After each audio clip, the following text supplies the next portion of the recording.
Back in 1973, in the Amazon jungle of Peru, Constance Webb, a researcher studying a rare spider, was pregnant and working with her colleague Ezekiel Sims. Unexpectedly, Sims turned against the team, killing them all, including Constance. Before dying, she managed to save the spider, but was shot by him.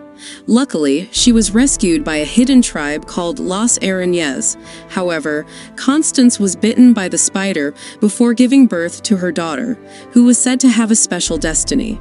Now to the present in 2003 in Queens, Constance's daughter, Cassandra Webb, is now working as a paramedic alongside her colleague, Ben Parker. After saving a patient, she receives a drawing from the patient's son, but is hesitant to accept it until Ben encourages her to keep it.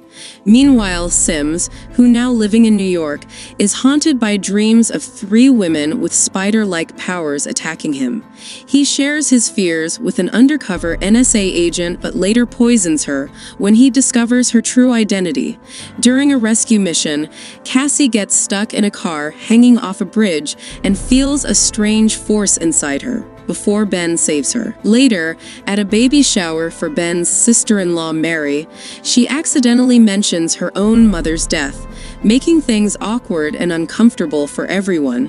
At the party, she also has a weird feeling of déjà vu, but ignores it. Soon after, a fire breaks out nearby, and Cassie and Ben rush to help.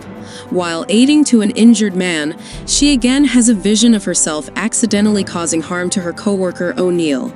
Cassie tries to prevent it by asking O'Neill to let her drive the ambulance, but he refuses. Sadly, later he dies when a truck hits their ambulance. Distressed by her visions, Cassie returns home and has another vision of a bird hitting her window.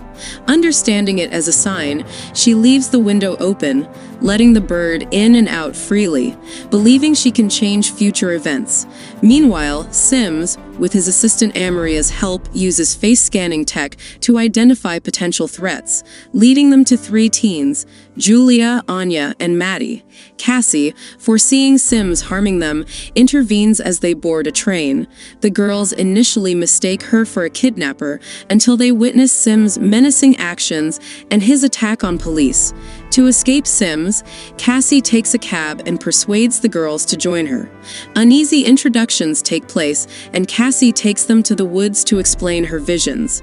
They gradually realize their connections to Cassie through past encounters. She also finds a photo of her mom with Sims, raising even more questions for her. As she returns home, the girls head to a diner where danger awaits them.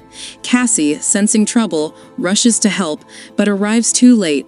She crashes into the diner just as Sims is about to harm the girls, saving them. She is upset with the girls for not listening to her warnings.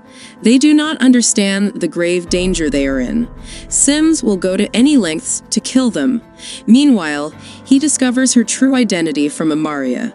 Cassie decides to protect the girls by hiding them in a motel while she investigates. Each girl shares their troubled pasts. Julia feels unwanted, Anya fears deportation, and Maddie wants to distance herself from her corrupt father. She leaves them under Ben's care and sets out to find a way to stop Sims. Returning to the diner, Cassie shares a psychic connection with Sims, who reveals why he's after the girls. Despite his claims, she doesn't believe the girls are capable of harming him. To find answers, she travels to Peru where she undergoes a spiritual journey guided by the chief of Las Arañez.